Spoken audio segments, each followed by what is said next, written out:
के बीच एवं वक्ता और श्रोता के बीच ज्ञान का आदान प्रदान होने के लिए प्रयुक्त वैदिक मंत्रों का पहले उच्चारण कर लें। ओम सहना भवतु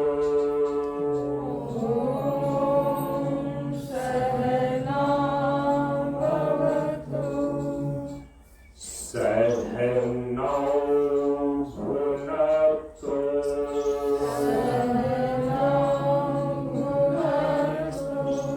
सह वीर्यं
सभी लोग थोड़ी देर के लिए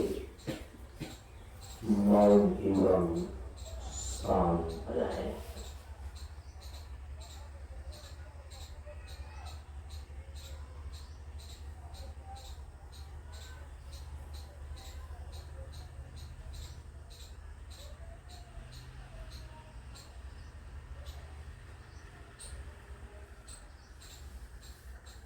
नमो नारायण। ब्रह्मानन्दं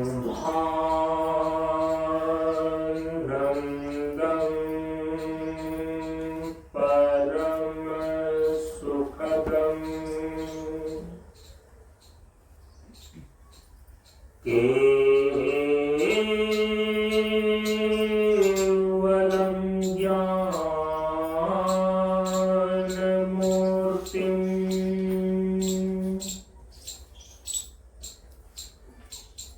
द्वन्द्वातीतं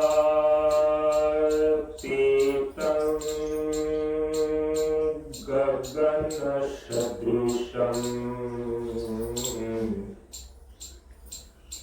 तत्त्वमस्यादिलक्ष्यम् एकं नित्यं विमलं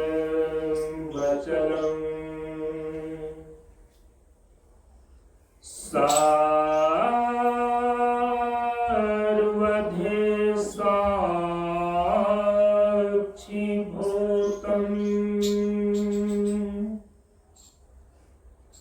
भावातीतं त्रिगुणरहितं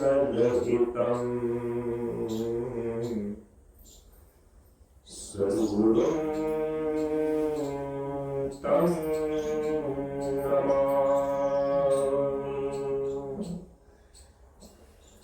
सद्गुरुं तं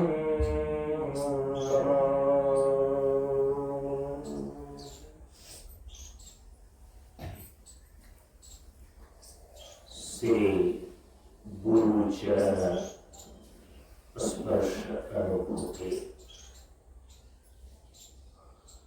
विशेष साधना सत्र के सत्संग की कक्षा में उपस्थित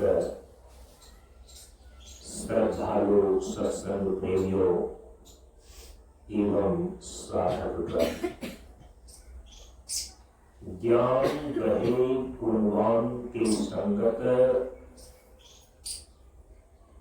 ध्यान रहे तपस्वी संग चिन्हाओ,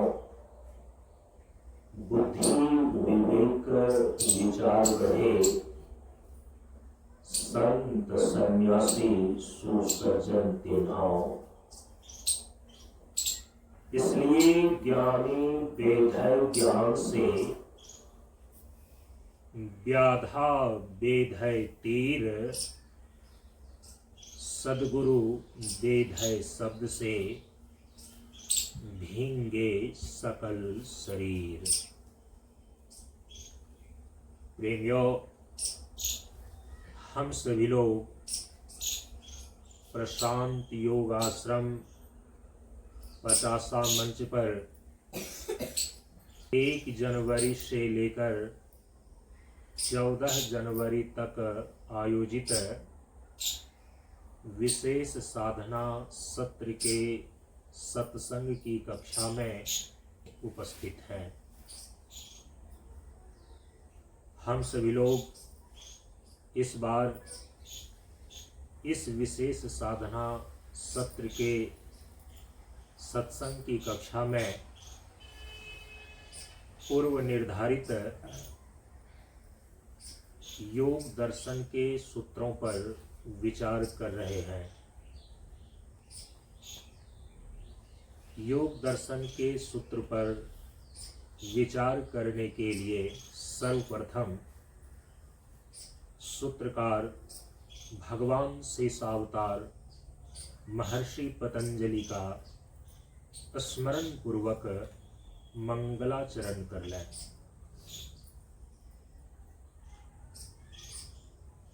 योगेन चित्तस्य पदेन वाचां, योगेन चित्तस्य पदेन वाचां, मलं शरीरस्य च वैद्यकेन, मलं शरीरस्य च वैद्यकेन, योपाकरोतं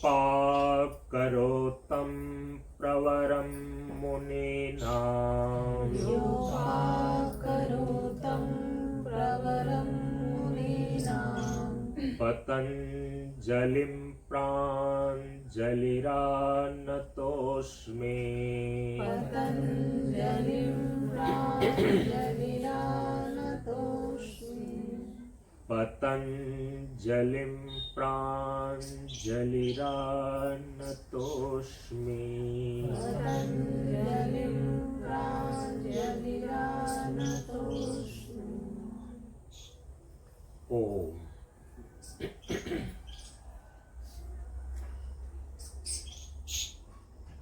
योग दर्शन के प्रथम 4 सूत्रों का पाठ कर लें।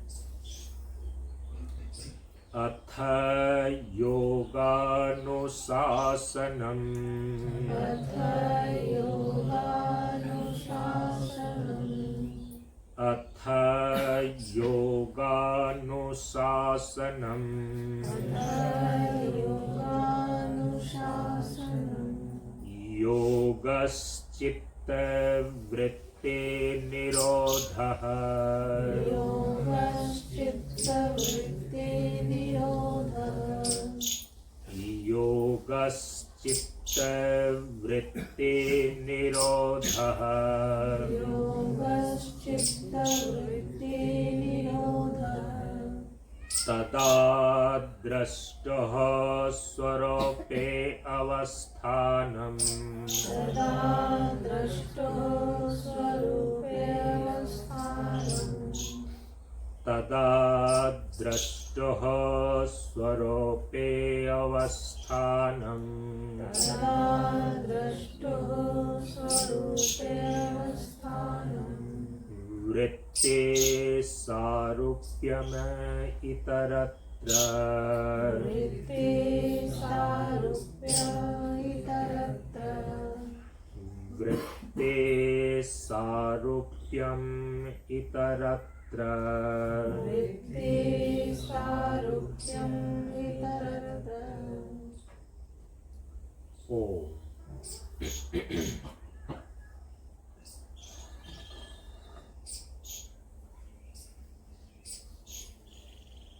इस प्रकार से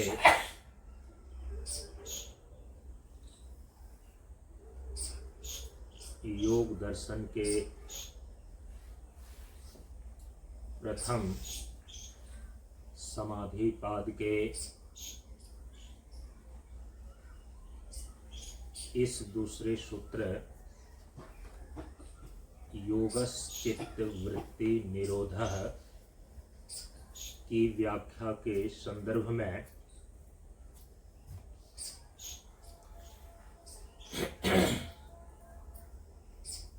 चित्त के स्वरूप को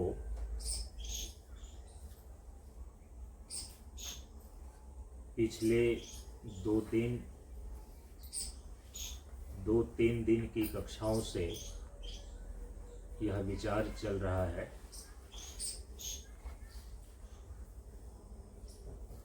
योग के संपूर्ण स्वरूपों को समझने के लिए जिन चार चीजों को समझना आवश्यक होता है, उन चार चीजों में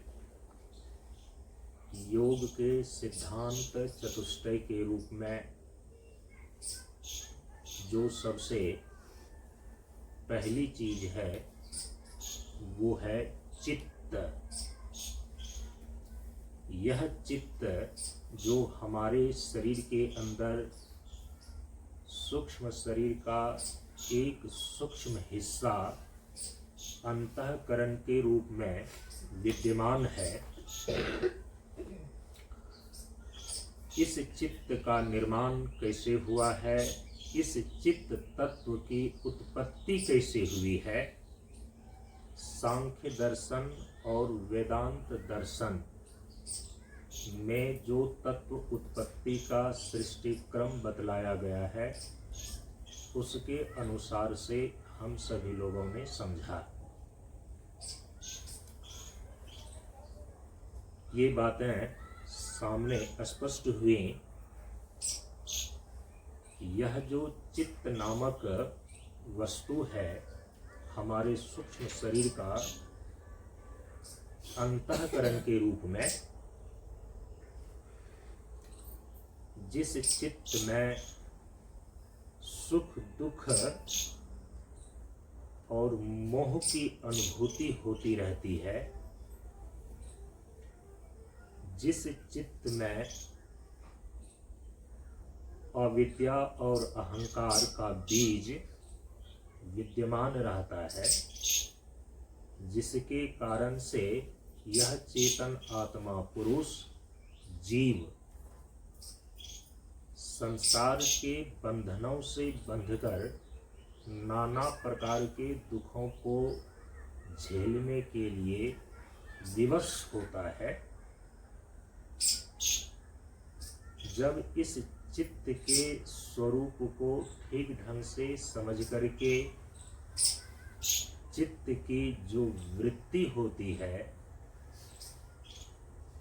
इस चित्त वृत्ति के निरोध को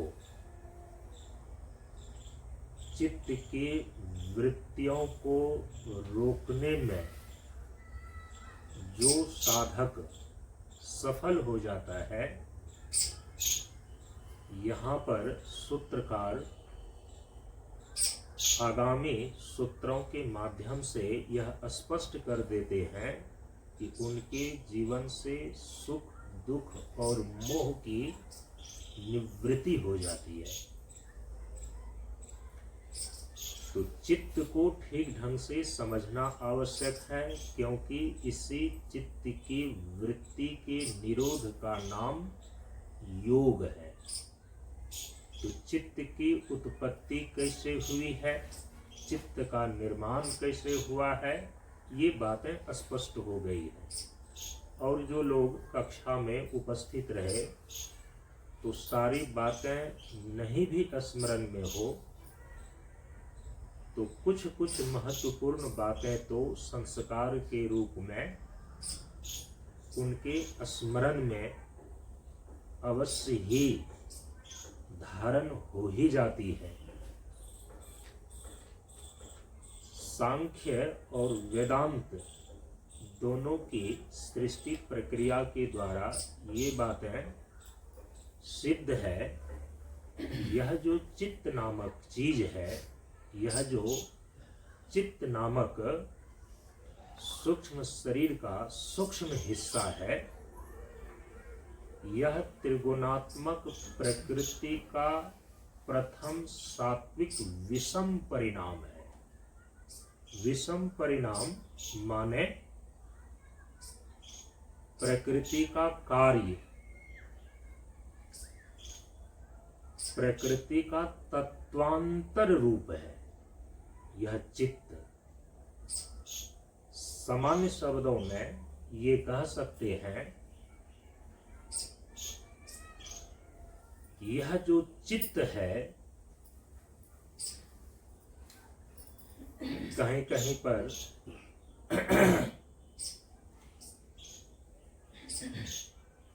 इसी चित्त को सामान्य रूप से मन भी बोलते हैं।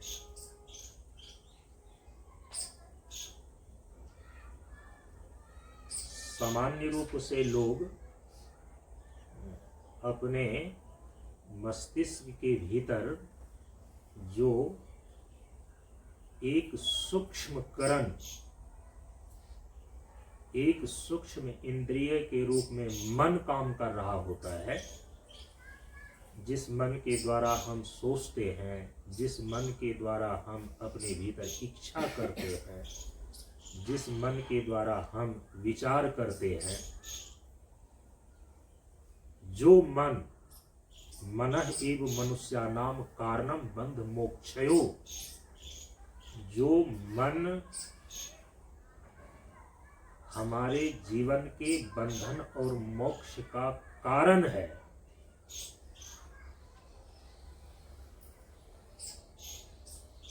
इसी मन को यहाँ पर कहा जा रहा है चित्त।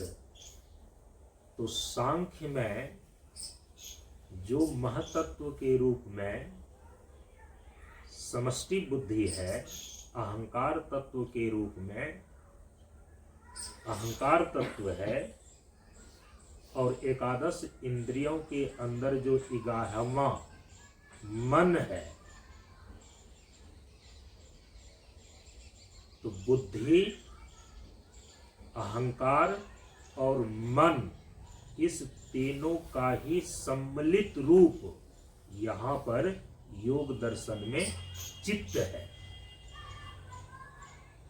वेदांत के अंदर जिसको अंतःकरण कहा गया है,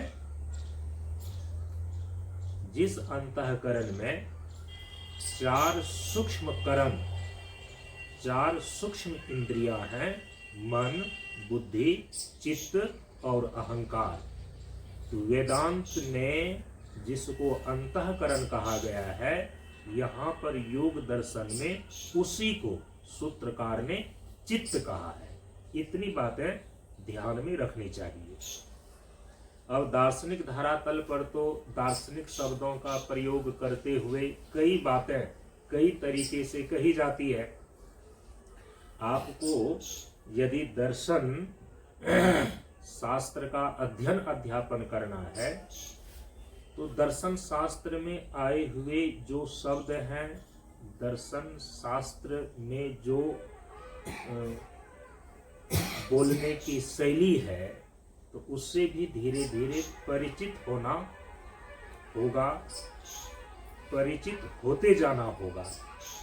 नहीं तो केवल सामान्य भाषाओं में जो सामान्य रूप से समझने की आदत बनी हुई है, बहुत ऐसे शब्द हैं दर्शन शास्त्र के कि जिनको उसी रूप में समझ करके, उस शब्द को उसी रूप में समझ करके उस शब्द के द्वारा तत्व का अर्थ प्रकाशन होता है। अब उस शब्द का सामान्य भाषा में, लोक भाषा में अर्थ ही कुछ दूसरा ही है। इसीलिए तो सामान्य रूप से जो चीजें समझी जाती है तो उसको समझ करके उसी को दर्शन शास्त्र में, दर्शन शास्त्र के शब्दों में, दर्शन शास्त्र की भाषा में किस प्रकार से बोली जाती है और किस प्रकार से समझी जाती है। तो जो दर्शन शास्त्र के विद्यार्थी हैं, जो दार्शनिक विचारों का, दर्शन में किए गए तात्विक विचारों का ठीक ढंग से चिंतन मनन करना चाहते हैं, दर्शन के शब्दों से परिचित होते जाना भी आवश्यक है। तो सामान्य रूप में तो वेदांत के अंदर जिसको अंतःकरण कहा गया, उसी को यहाँ योग दर्शन में सूत्रकार महर्षि पतंजलि चित्त बोल रहे हैं, उसको चित्त कह रहे हैं। योग दर्शन का जो सिद्धांत भाग सांख्य दर्शन है, तो सांख्य दर्शन में जो त्रिगुणात्मक प्रकृति का प्रथम विषम परिणाम के रूप में महतत्व है, महतत्व को समष्टि बुद्धि भी बोलते हैं। हमारे आपके पास जो एक शरीर के भीतर बुद्धि है, यह है व्यष्टि बुद्धि। एक शरीर के अंदर जो एक बुद्धि काम कर रही है, इसको बोलते हैं दर्शन शास्त्र की भाषा में व्यष्टि बुद्धि। अब जो पूरी प्रकृति है, अब वो पूरी प्रकृति जब विषम परिणाम को प्राप्त होती है, तो उसका जो प्रथम सात्विक विषम परिणाम है, जिसको महतत्व बोलते हैं, महतत्व को ही समष्टि बुद्धि बोला गया। तो वो समष्टि बुद्धि उसी का अंश रूप हमारे और आपके पास एक एक शरीर में उसी समष्टि बुद्धि का एक अंश है। तो इसको बोलते हैं व्यष्टि बुद्धि। बुद्धि के द्वारा जो आप विचार कर रहे हैं, उसी समय दूसरा व्यक्ति अपने बुद्धि के द्वारा दूसरा विचार कर रहा है। तो एक कालावच्छेदेन अलग अलग शरीर में जो सूक्ष्म शरीर का हिस्सा के रूप में मन बुद्धि चित्त अहंकार है, यह व्यष्टि रूप में काम कर रहा है। लेकिन समष्टि बुद्धि का अर्थ होता है कि समष्टि स्तर पर जो व्यापक बुद्धि है, जो त्रिगुणात्मक प्रकृति से विषम परिणाम के रूप में समष्टि स्तर पर बुद्धि की उत्पत्ति हुई है महतत्व के रूप में, उसको बोलते हैं समष्टि बुद्धि। उस महतत्व से फिर अहंकार तत्व की उत्पत्ति हुई, अहंकार तत्व से फिर एकादश इंद्रियों की उत्पत्ति हुई। उसी एकादश इंद्रियों में एक मन भी है, तो समष्टि बुद्धि के रूप में एक बुद्धि शब्द आ गया। फिर अहंकार तत्व के रूप में अहंकार आ गया, और एकादश इंद्रियों में जो 11वें स्थान पर मन है, ये मन आ गया। तो समष्टि बुद्धि के रूप में बुद्धि शब्द, फिर अहंकार तत्व के रूप में अहंकार, और एकादश इंद्रियों में मन। तो सांख्य की प्रक्रिया में जो बुद्धि है, अहंकार है और मन है, इस तीनों का ही सम्मिलित रूप यहां योग दर्शन में चित्त है। तो इतनी बातें ध्यान में रखनी चाहिए। तो त्रिगुणात्मक प्रकृति का जो सात्विक परिणाम, सात्विक विषम परिणाम के रूप में यह चित्त है, तो सामान्य रूप से इसको केवल इतना समझा जा सकता है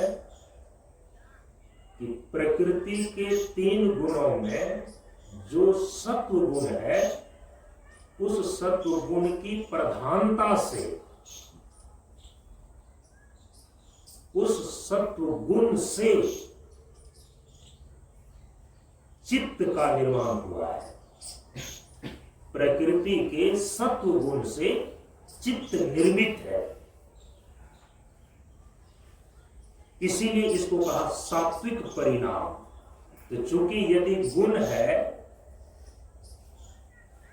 तो सात्विक परिणाम होते हुए भी वहां पर चूंकि गुण नित्य संयुक्त होने के कारण से तीनों गुणों की सह स्थिति तो बनी ही रहती है। सत्व गुण की प्रधानता हो तो प्रधानता सत्व गुण की भले ही हो, लेकिन रजोगुण और तमोगुण दबे हुए रूप में विद्यमान रहते ही रहते हैं। तो यदि आप कह रहे हैं कि प्रकृति के सत्व गुण से चित्त निर्मित है, तो इसका मतलब ये नहीं है कि उस चित्त के अंतर्भाग में, उस चित्त के अभ्यंतर भाग में रजोगुण और तमोगुण नहीं है। वो भी है, लेकिन सत्व गुण की प्रधानता से चित्त का निर्माण हुआ है। तो इसीलिए जो कि कल बताया कि त्रिगुणात्मक जड़ प्रकृति का सात्विक परिणाम, सात्विक कार्य, यह चित्त होने के कारण, यदि इसका कारण प्रकृति स्वयं ही स्वरूप से जड़ है,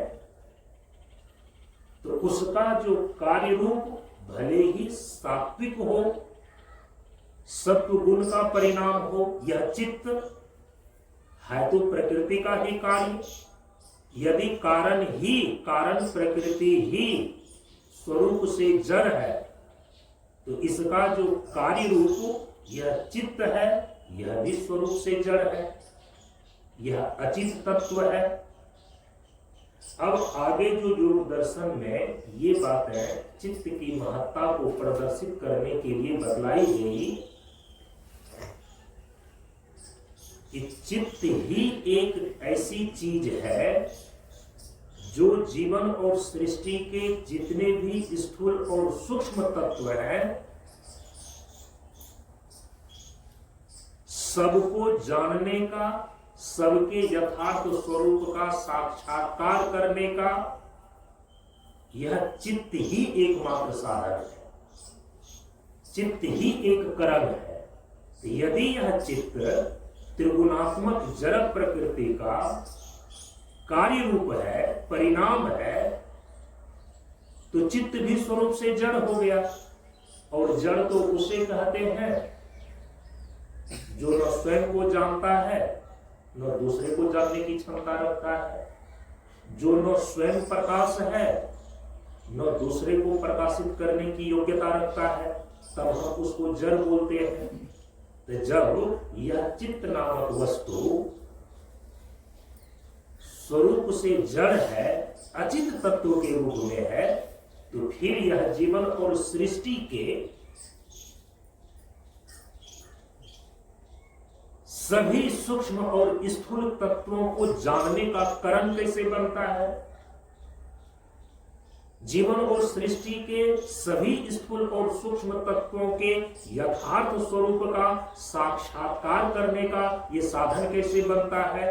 ये बातें भी कल स्पष्ट हो गई। चूंकि गीता में भगवान का यह वचन है, भगवान श्री कृष्ण का वचन है कि सत्वात् संजायते ज्ञानम, सत्व गुण से ज्ञान की उत्पत्ति होती है। तो सत्वात् संजायते ज्ञानम, इस सिद्धांत के अनुसार से चूंकि यह चित्त स्वरूप से जड़ होते हुए किंतु प्रकृति का सात्विक परिणाम होने के कारण, प्रकृति के सत्व गुण से निर्मित होने के कारण इसमें चेतन तत्व आत्मा के प्रकाश को ग्रहण करने की अनादि योग्यता चली आ रही है। चूंकि सत्वात् संजायते ज्ञानम, जो सत्व गुण से निर्मित होता है, जो सत्व गुण से बना हुआ करण होता है, उसमें ज्ञान की वृत्ति को उत्पन्न करने की क्षमता होती है, उनमें जानने की क्षमता आ जाती है। कैसे उसमें जानने की क्षमता आ जाती है? जो ज्ञान तत्व चेतन तत्व आत्मा है, उनके चैतन्य प्रकाश को ग्रहण करने की उसमें क्षमता होती है। तो इस प्रकार से त्रिगुणात्मक जड़ प्रकृति का प्रथम सात्विक विषम परिणाम रूप जो यह चित्त है, यह स्वरूप से जड़ होते हुए भी सात्विक परिणाम होने के कारण इसमें चेतन तत्व आत्मा के चैतन्य प्रकाश को ग्रहण करने की अनादि योग्यता चली आ रही है। इसमें एक यह विशेषता है, इसमें एक खासियत है सात्विक परिणाम होने के कारण। इसमें चित्त में, चित्त प्रकृति का सात्विक परिणाम होने के कारण से इसमें यह खासियत आ गई है, यह विशेषता आ गई है कि सत्वात् संजायते ज्ञानम, जो चेतन तत्व आत्मा है, इनके चैतन्य प्रकाश को ग्रहण करने की इसमें क्षमता है। तो चेतन तत्व आत्मा के चैतन्य प्रकाश से चेतित यह चित्त अब जीवन और सृष्टि के जितने भी स्थूल और सूक्ष्म तत्व हैं, सबको जानने का, सबके यथार्थ स्वरूप का साक्षात्कार करने का यह साधन बन जाता है, यह कारण बन जाता है। यदि आपके पास चित्त न हो तो न आप सुख का अनुभव कर सकते हैं, न आप दुख का अनुभव कर सकते हैं। चित्त ही वह कारण है जिसके द्वारा सुख का भी आप अनुभव करते हैं और दुख का भी अनुभव करते हैं। चित्त है तभी इसी में ज्ञान की वृत्ति भी बनती है और अज्ञान की वृत्ति भी बनती है। यदि चित्त आपके पास नहीं रहेगा तो न ज्ञान की वृत्ति बन सकेगी और न अज्ञान की वृत्ति बन सकेगी। यदि चित्त आपके अंदर न हो तो न आप सुख का अनुभव कर सकेंगे, न आप दुख का अनुभव कर सकेंगे। तो किसी भी चीज को जानने की जो क्षमता इस चित्त में आई है, वह चेतन तत्व आत्मा के प्रकाश से प्रकाशित होने के कारण। शरीर में तो और सारी चीजें हैं, और सारी इंद्रियां हैं, लेकिन उसमें चेतन तत्व आत्मा के चैतन्य प्रकाश को ग्रहण करने की क्षमता नहीं होती। क्यों नहीं होती?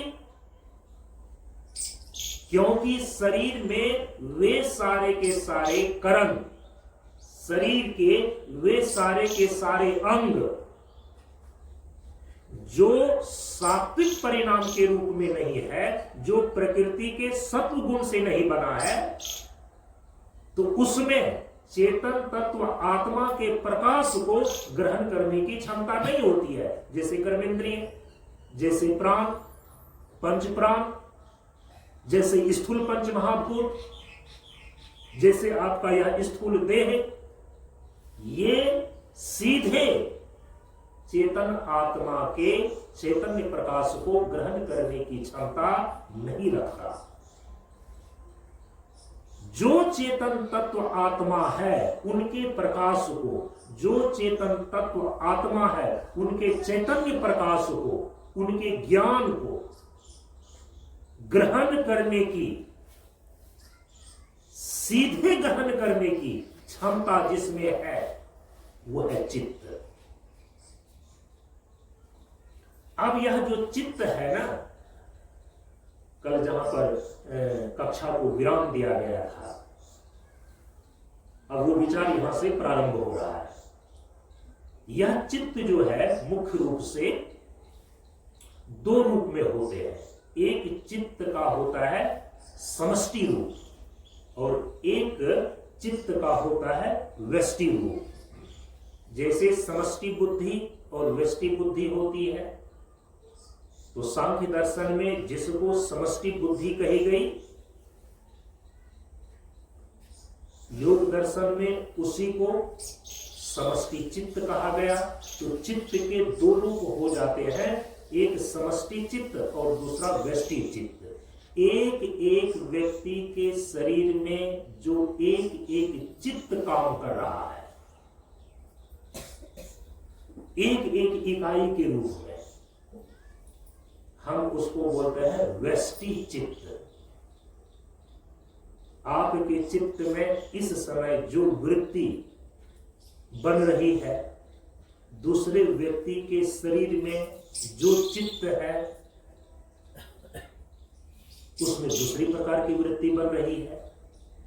तीसरा जो व्यक्ति है, तीसरे व्यक्ति के शरीर में सूक्ष्म शरीर का हिस्सा जो चित्त है, उस चित्त में अलग प्रकार की वृत्ति बन रही है। एक कालावच्छेदन ऐसा नहीं है कि एक ही समय में जो सबका अलग अलग शरीर है और उस अलग अलग शरीर में जो सबका एक एक करके अलग अलग चित्त है, सब में एक ही प्रकार की वृत्ति उत्पन्न हो रहा हो। और यदि ऐसा होने लगे तो समस्या क्या होगी मालूम है?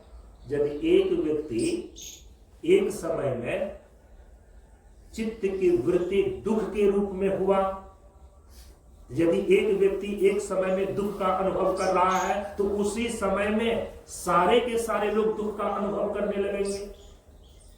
यदि एक समय में एक व्यक्ति सुख का अनुभव कर रहा है अपने चित्त में, तो सारे के सारे लोग सुख का अनुभव करने लगेंगे। जबकि ऐसा नहीं होता है। एक ही समय में कोई व्यक्ति सुखी है तो कोई व्यक्ति दुखी है। हो सकता है कि किसी व्यक्ति के चित्त में तमोग्नि वृत्ति उत्पन्न हो रही हो, काम क्रोध की वृत्ति उत्पन्न हो रही हो, तो उसके कारण से वह व्यक्ति दुखी है। और उसी समय किसी व्यक्ति के चित्त में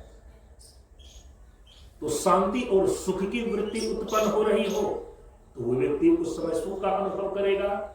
इसीलिए जो व्यष्टि चित्त होता है वह जीव का चित्त कहलाता है। एक एक शरीर में जो एक एक जीव का अस्तित्व है, वह जीव जो सुख दुख का अनुभव कर रहा है जिस कर्म के द्वारा, उसको बोलते हैं व्यष्टि चित्त। यह व्यष्टि चित्त समष्टि चित्त का ही अंशभूत है। जैसे कहते हैं कि ईश्वर अंश जीव अविनाशी, तो समष्टि चित्त का ही अंशभूत एक एक शरीर में एक एक जीव के पास जो चित्त है वो आया हुआ है, वो उसको प्राप्त है।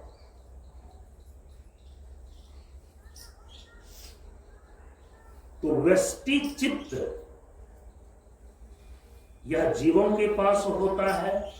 जीवों के चित्त को ही व्यष्टि चित्त कहते हैं। यह संख्या में अनेक है। जितने शरीर उतने चित्त, उतने व्यष्टि चित्त। लेकिन जो दूसरा चित्त है जिसको समष्टि चित्त बोलते हैं, तो समष्टि चित्त ईश्वर का चित्त कहलाता है।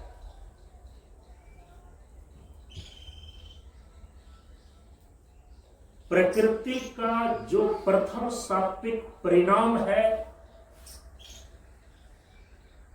जो समष्टि रूप में है, वह समष्टि चित्त ईश्वर का चित्त है। और उसी समष्टि चित्त से जो एक एक शरीर में अंशभूत होकर के जीवों को चित्त प्राप्त हुआ है, एक एक शरीर में स्थित जीव को जो प्राप्त चित्त है, यह व्यष्टि चित्त है। तो जो समष्टि चित्त है यह संख्या में एक है। जो व्यष्टि चित्त एक एक शरीर में एक एक जीव को प्राप्त है, यह व्यष्टि चित्त संख्या में अनेक है। क्योंकि शरीर संख्या में अनेक है। उस शरीर में स्थित जो चेतन तत्व के रूप में जीव है, वह जीव भी अनेक है। अब उस जीव को तो सुख दुख का अनुभव करने वाला जो करण है, वो तो चित्त है। सुख दुख का अनुभव करने वाला करण तो उनको चाहिए। जो भगवान ने अपनी सृष्टि की संरचना में सभी जीवों को प्रदान किया है, सभी जीवों को प्राप्त है। तो चूंकि एक एक शरीर में जो चेतन जीव है, वो जिस करण के द्वारा सुख दुख का अनुभव कर रहा है, वो है व्यष्टि चित्त। तो शरीर अनेक, जीव अनेक, इसीलिए उस शरीर में रहने वाले जीव को जो सुख दुख प्राप्त करने का करण के रूप में प्राप्त चित्त है, उसकी भी संख्या अनेक। जो समष्टि चित्त है, तो समष्टि चित्त संख्या में एक है। और यह समष्टि चित्त ईश्वर का चित्त कहलाता है। अब यहां पर दोनों के चित्त में अंतर क्या है, इसको थोड़ा सा ध्यान में लेना चाहिए। जो ईश्वर का चित्त समष्टि चित्त कहलाता है, जो एक एक जीव को एक एक शरीर में प्राप्त चित्त है, वह संख्या में अनेक होते हुए व्यष्टि चित्त कहलाता है। तो समष्टि चित्त, इसी के लिए अब यहां पर एक शब्द दिया जा रहा है। जो व्यष्टि चित्त जीवों को प्राप्त है, अब उसके लिए एक शब्द दिया जा रहा है। जो जीवों को व्यष्टि चित्त प्राप्त है, उसको बोलता है सत्व चित्त। क्यों सत्व चित्त कहा? क्योंकि प्रकृति के सत्व गुण से निर्मित है। त्रिगुणात्मक प्रकृति का प्रथम सात्विक परिणाम है ना यह चित्त। तो जीवों को भी जो प्राप्त है चित्त, यह प्रकृति के सत्व गुण का ही परिणाम है। तो इसीलिए इसको बोलता है सत्व चित्त। जो समष्टि चित्त ईश्वर का चित्त है, जो संख्या में एक है, क्योंकि समष्टि स्वरूप एक ही होता है, व्यष्टि रूप जो है वह अनेक होता है। जैसे कि आकाश में उगा हुआ सूर्य एक है, समष्टि रूप से एक है। वो पूरे ब्रह्मांड में सूर्य एक है।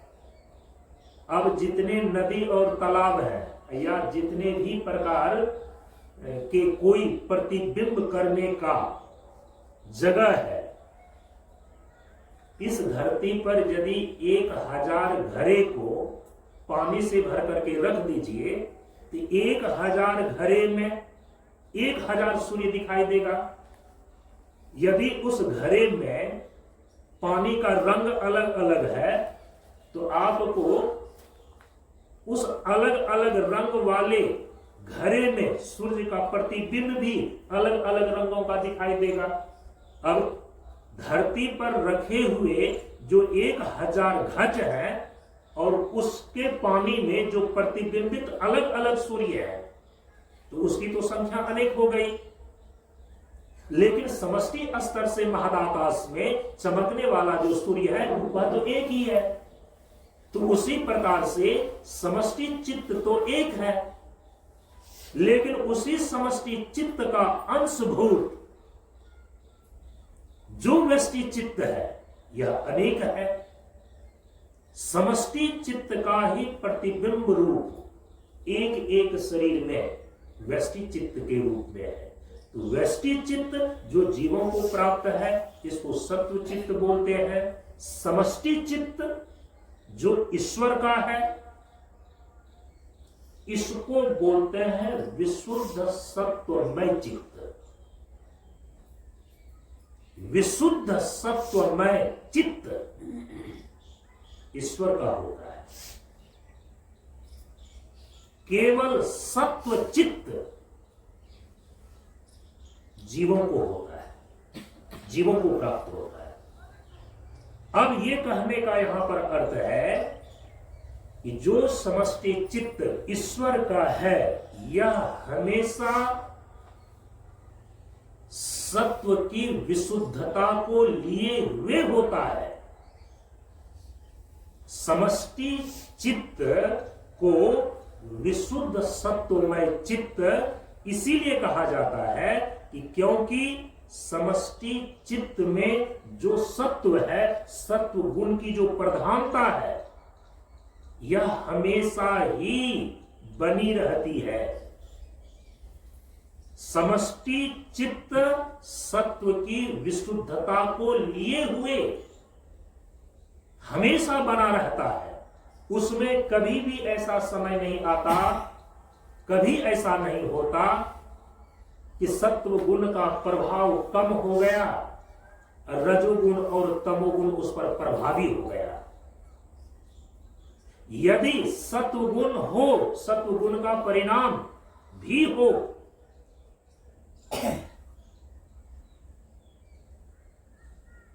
यदि चित्त प्रकृति के सत्वगुण से निर्मित है तो निश्चित रूप से इसमें सत्वगुण की प्रधानता तो होगी ही होगी, सत्वगुण की प्रधानता होगी, लेकिन रजोगुण और तमोगुण भी इसमें अंतर्निहित है। तो जब ऐसी स्थिति हो कि कभी कभी सत्वगुण दब जाए, सत्वगुण का प्रभाव दब जाए, रजोगुण और तमोगुण प्रभावी हो जाए, यदि ऐसी स्थिति आ जाती है कि कभी कभी सत्वगुण और तमोगुण, रजोगुण और तमोगुण सत्वगुण पर अपना प्रभाव डालने में असरदार हो जाए,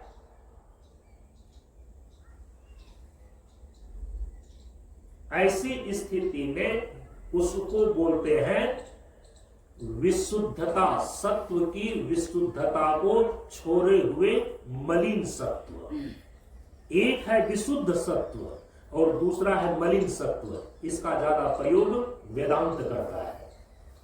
एक सत्व की ऐसी स्थिति है, सत्व गुण की ऐसी स्थिति है जहां की केवल सत्व गुण का ही प्रभाव बना रहता है, कभी भी रजोगुण और तमोगुण अपना प्रभाव नहीं दिखा पाता, हमेशा सत्व गुण का ही प्रभाव बना रहता है, रजोगुण और तमोगुण हमेशा दबा ही रहता है। तो रजोगुण और तमोगुण जब कभी भी सत्व गुण पर प्रभावी न हो सके, असरदार न हो सके, तो सत्व गुण की जो ऐसी नित्य स्थिति है, सत्व गुण के प्रभाव की जो ऐसी नित्य स्थिति है, तब इसको बोलता है विशुद्ध सत्व। तो ईश्वर का जो समष्टि चित्त है ना, यह विशुद्ध सत्वमय चित्त कहलाता है, यह विशुद्ध सत्वमय बना रहता है। लेकिन जो जीवों को प्राप्त है सत्व चित्त, जीवों को जो प्राप्त चित्त है तो यह सात्विक परिणाम प्रकृति का, लेकिन जीवों को जो प्राप्त चित्त है ना, सात्विक परिणाम होते हुए इस चित्त में रजोगुण और तमोगुण अपने प्रभाव को प्रकट करने में, अपने प्रभाव को दिखाने में समर्थ रहता है। अर्थात इनके सत्व गुण के प्रभाव को मार करके रजोगुण और तमोगुण अपने प्रभाव को दिखाने में असरदार हो जाता है। जो जीव के पास चित्त है, अंतर इतना ही है। इसीलिए इसको कहते हैं मलिन सत्व। सत्व जब रजोगुण और तमोगुण के प्रभाव से मलिन हो जाए, अपने प्रभाव को खो दे, तब हम उसको बोलते हैं मलिन सत्व। तो जीव के पास जो चित्त है ना, वो मलिन सत्व वाला है। लेकिन जो समष्टि चित्त ईश्वर का है, यह विशुद्ध सत्व में है। इतना अंतर है। अब इस संदर्भ में जो एक वेदांत के विद्यार्थियों के द्वारा पूर्व पक्ष उठाया जाता है कि क्या ईश्वर में चित्त होते हैं, क्या ईश्वर में अंतःकरण होता है? अब इसका समाधान रूप यहां जो उत्तर है, सबसे पहली बात तो उत्तर ये है कि जो यह पूछ रहे हैं कि क्या ईश्वर में अंतःकरण होते हैं, क्या ईश्वर में चित्त होता है, तो समाधान के रूप में सबसे पहला उत्तर तो ये है इसका कि हाँ, ईश्वर में भी अंतःकरण होते हैं एक दृष्टि से, और एक दृष्टि से ईश्वर में अंतःकरण नहीं भी होते हैं। इसीलिए वेदांत के विद्यार्थियों को, जिनको यह शंका है, जिनको इस प्रकार का अपने भीतर में प्रश्न है कि क्या ईश्वर को भी अंतःकरण होता है, जैसे जीव के पास अंतःकरण है, कैसे जीव जैसे सोचता है, विचारता है, संकल्प विकल्प करता है, ऐसे ईश्वर भी सोचता विचारता है क्या? ऐसे भी ईश्वर संकल्प विकल्प करते हैं क्या? तो इसका जो प्रथम उत्तर दिया गया है, यदि आप वेदांत की परंपरा के ही ग्रंथों में विचार सागर का अनुशीलन करें,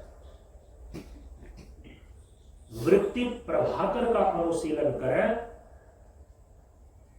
तो उससे ये बातें सिद्ध हो जाती है कि ईश्वर के भी अंतःकरण होते हैं।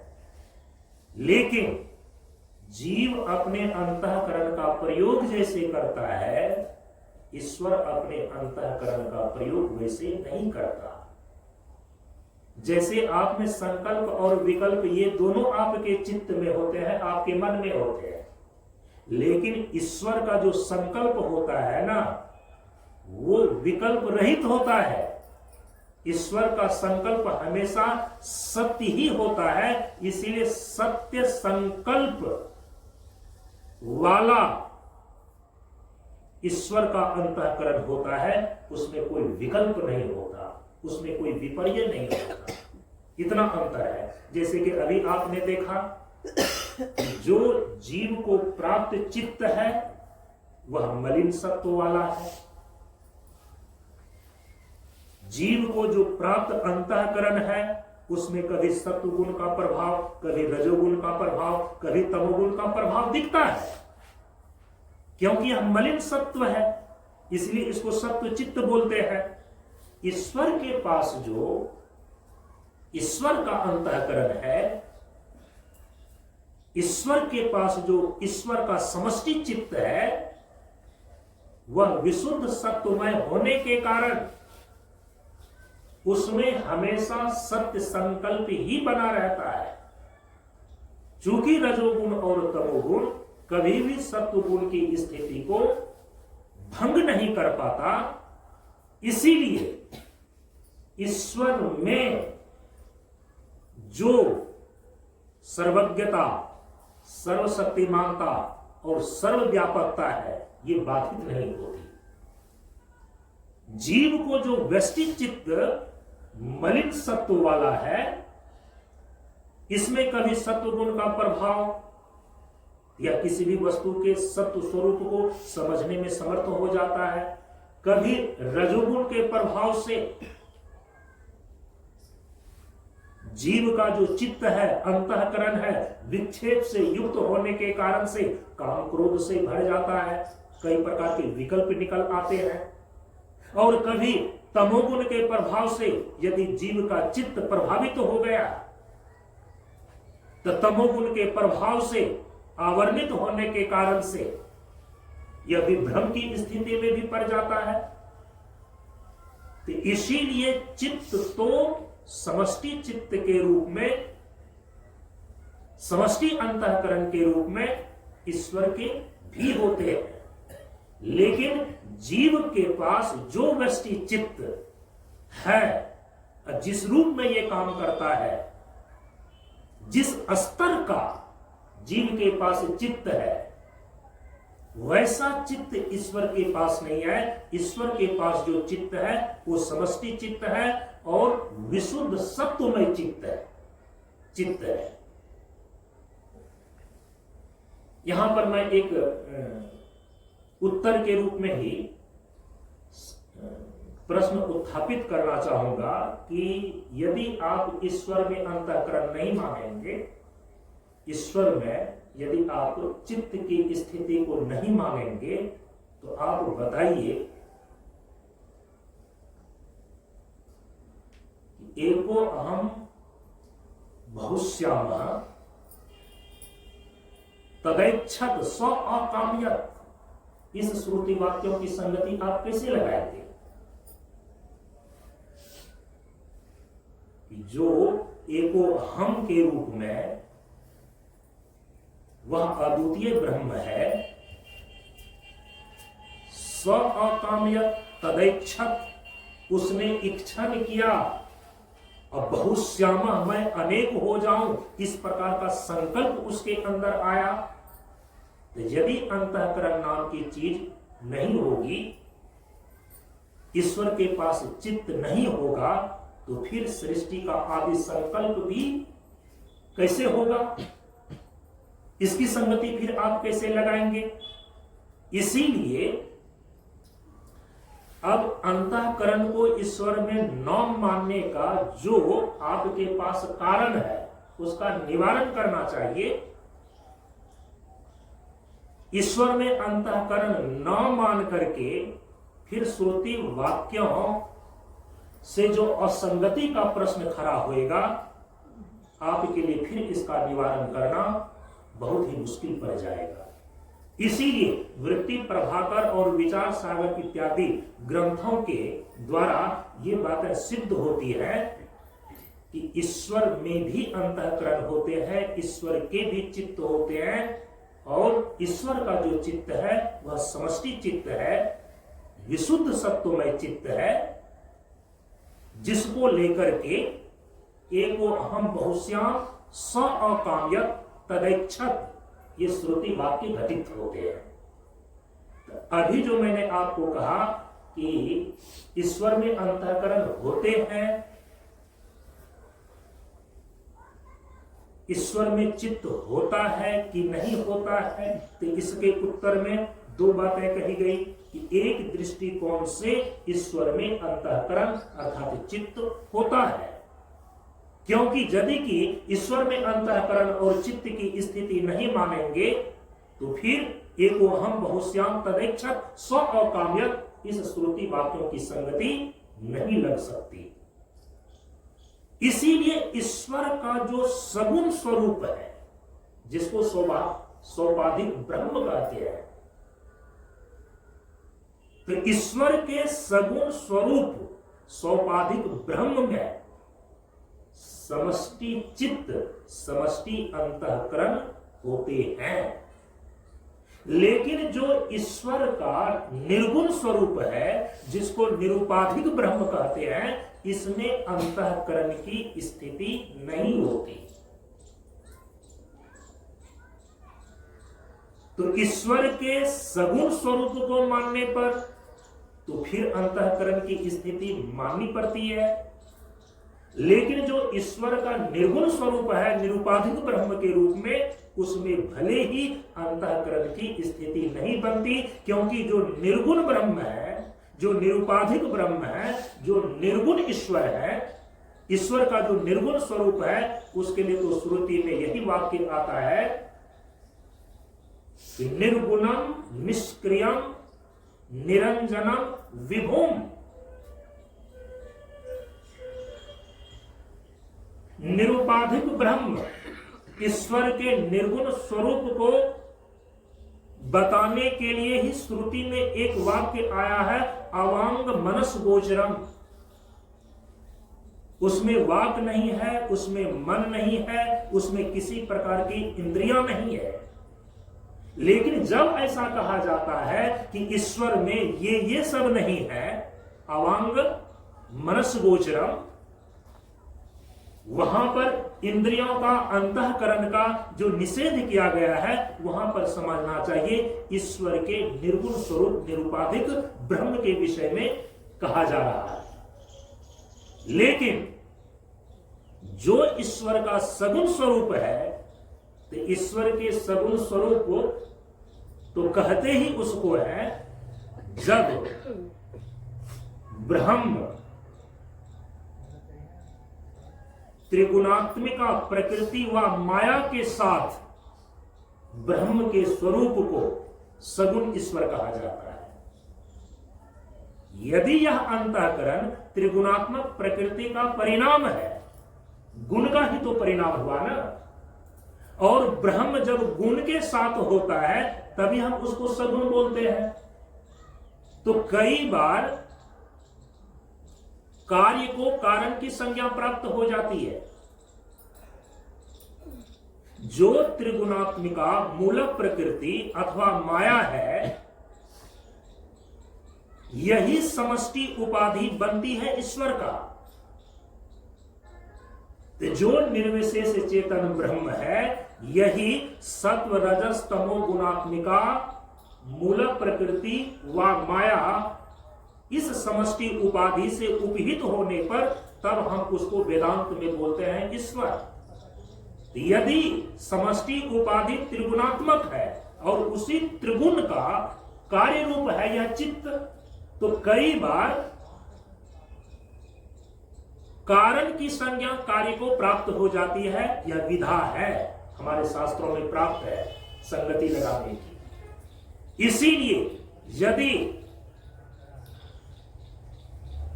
गुणों के साथ ब्रह्म को ईश्वर बोलते हैं, तो जैसे ही आपने ईश्वर के सगुण स्वरूप को स्वीकार कर लिया, तो ईश्वर के सगुण स्वरूप को स्वीकार करते ही, चूंकि गुण का परिणाम ही अंतःकरण है, गुण का परिणाम ही चित्त है, और विशुद्ध सत्वमय चित्त जो समष्टि चित्त के रूप में है, ईश्वर के चित्त को, ईश्वर के अंतःकरण को इस रूप में स्वीकार करना ही पड़ जाता है।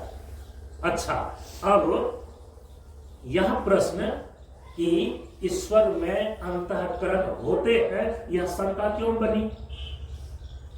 क्योंकि ये शास्त्रार्थ का बहुत लंबा विषय है, उसका प्रसंग यहाँ पर अनावश्यक होगा लाना। ये शंका जो बनी हुई है ना, चूंकि शंका इसलिए बनी हुई है कि यदि ईश्वर में हम अंतःकरण की स्थिति को मानेंगे, ईश्वर में चित्त की स्थिति को मानेंगे, तो फिर वह ईश्वर तो परिच्छिन्न हो जाएगा। क्योंकि चित्त में एक कालावच्छेदन, सब अलग अलग शरीरों में एक ही प्रकार की वृत्ति, एक ही प्रकार का संकल्प और एक ही प्रकार की इच्छाएं तो नहीं देखी जाती।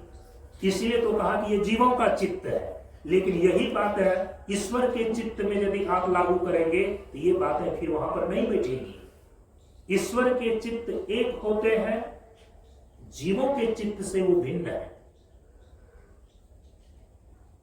अब जो यहां पर है कि जो ईश्वर में सर्वज्ञता है, जो ईश्वर में सर्वशक्तिमानता है, ईश्वर में जो सर्वव्यापकता है, सनातन धर्म में जो सगुण ईश्वर के लक्षण सर्वज्ञता, सर्वशक्तिमानता और सर्वव्यापकता के रूप में निश्चित की गई है, ये लक्षण ईश्वर में अंतःकरण मानने से बाधित हो जाएगा।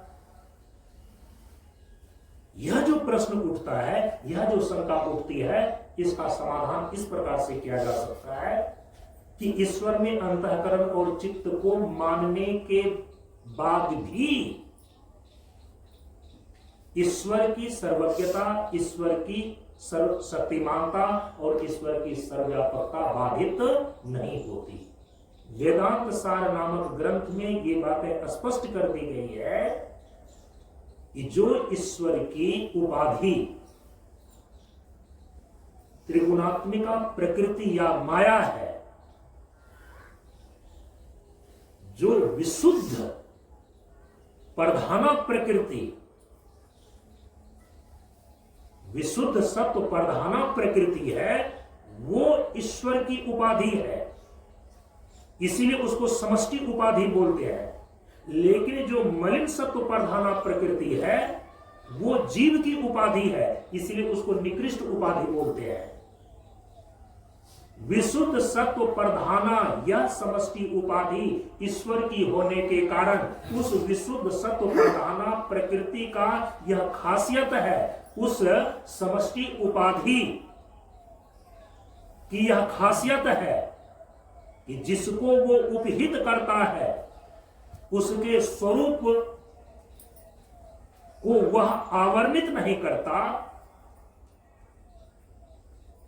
उपहित के स्वरूप को जस का तस अभिव्यक्त करने में अभिव्यंजक संस्थान करता है। जैसे कि बिल्कुल स्वच्छ यदि दर्पण हो, वे आपके चेहरे को जस का तस अभिव्यक्त करके दिखा देता है, बाधित नहीं करता। लेकिन यदि गंदला पानी है, मलिन दर्पण है, विकृत दर्पण है, उसमें यदि अपने चेहरे को देखने के लिए जाएं तो वह विकृत करके दिखाएगा। जो विशुद्ध सत्व प्रधाना प्रकृति है, जो विशुद्ध सत्वमय चित्त है, यह ईश्वर का चित्त होते हुए भी, विशुद्ध सत्व प्रधाना प्रकृति ईश्वर का उत्कृष्ट उपाधि होते हुए भी ईश्वर की सर्वज्ञता, ईश्वर की सर्वशक्तिमानता और ईश्वर की सर्वव्यापकता बाधित नहीं होती। बाधित होती है किसकी? जो इस जीव को अंतःकरण प्राप्त है, जो इस जीव को चित्त प्राप्त है, यह मलिन सत्व वाला है। यह कभी सत्व गुण के प्रभाव में आता है, कभी रजोगुण के प्रभाव में आता है और कभी तमोगुण के प्रभाव में आता है। यह जीव को जो व्यष्टि चित्त मलिन सत्व वाला प्राप्त है, चूंकि यह जीव के यथार्थ स्वरूप को जस और तस का अभिव्यक्त करने की क्षमता नहीं रखता, सत्वगुण के प्रभाव में है, तो उस समय जीव के शुद्ध स्वरूप को थोड़ा सा यथार्थ रूप में प्रकाशित कर देगा, अभिव्यक्त कर देगा। यदि वही चित्त रजोगुण के प्रभाव से रंजित है, अब जो जीव का यथार्थ स्वरूप है, जस का तस अभिव्यक्त नहीं हो सकेगा। काम की वृत्ति से यदि वह चित्त ग्रसित है, तो आत्मा को वह कामी के रूप में अभिव्यक्त करेगा और वह जीव अपने आप को कामी अनुभव करेगा। यदि रजोगुण से रंजित चित्त में क्रोध की वृत्ति है, अब वह क्रोध की वृत्ति की स्थिति में जीव के यथार्थ स्वरूप को जस का तस को अभिव्यक्त नहीं कर सकता। अब जीव के अर्थात आत्मा के स्वरूप को वह रजोगुण से ग्रसित चित्त जो क्रोध से युक्त है, किस रूप में प्रस्तुत करेगा? क्रोधी के रूप में। इसीलिए यह समस्या व्यष्टि चित्त में है, जीव को होती है कि जीव के यथार्थ स्वरूप का ये व्यष्टि चित्त कभी अभिव्यंजक बनता है और कभी आवरण बनता है। कभी इसको अन्यथा रूप में प्रस्तुत करता है। लेकिन जो समष्टि चित्त है, जो ईश्वर का चित्त है, जो उत्कृष्ट उपाधि कहलाती है, उसमें ये सारी बातें, ये सारी बाधाएं नहीं है। विशुद्ध सत्व होने के कारण से ईश्वर का जो ज्ञान है, ईश्वर का जो स्वरूप है, उसकी अभिव्यक्ति वो जस का तस करता है, उसमें किसी प्रकार का वह बाधा नहीं पहुंचाता, इसीलिए तो उत्कृष्ट उपाधि कहलाती है। जीव के पास जो मलिन सत्व वाला और विद्या से ग्रसित जो यह चित्त है, ये निकृष्ट उपाधि कहलाता है। क्यों? क्योंकि जीव के यथार्थ स्वरूप को जस का तस अभिव्यक्त करने वाला ये नहीं होता। अपने वृत्ति के अनुसार से जीव के यथार्थ स्वरूप की अभिव्यक्ति करता है, लेकिन जो समष्टि चित्त है ईश्वर का, वह विशुद्ध सत्व प्रधान होने के कारण से ईश्वर के स्वरूप को जस का तस अभिव्यक्त करता है, उसमें किसी प्रकार का बाधा नहीं पहुंचाती, इसीलिए उसको बोलते हैं उत्कृष्ट उपाधि। माया व त्रिगुणात्मक प्रकृति, ये ईश्वर की उत्कृष्ट उपाधि है। तो ईश्वर के स्वरूप को जस का तस अभिव्यक्त भी कर दिया, कोई बाधा भी नहीं पहुंचाया, और संपूर्ण सृष्टि को करने का जो ईश्वर में आदि संकल्प तदैच्छत स अकाम्यत, ये श्रुति के अनुसार से ईश्वर में बतलाए गए हैं, यह भी चरितार्थ हो जाती है। परिच्छिन्नता नहीं आती ईश्वर की सर्वज्ञता में, ईश्वर की व्यापकता में और ईश्वर की शक्ति में। क्योंकि विशुद्ध सत्व में जो विशुद्ध सत्व प्रधाना प्रकृति होती है, वह ईश्वर के स्वरूप को कभी आवरणित ही नहीं करती। ईश्वर के स्वरूप जैसे हैं, जस का तस वह अभिव्यक्त कर देती है। अच्छा, एक तो ये इसका समाधान हो गया। दूसरा समाधान ये है कि यदि इतनी बातें नहीं भी पचती है, यदि ये विधा आपको नहीं जचता है, तो कहा कि उसका दूसरा समाधान ये है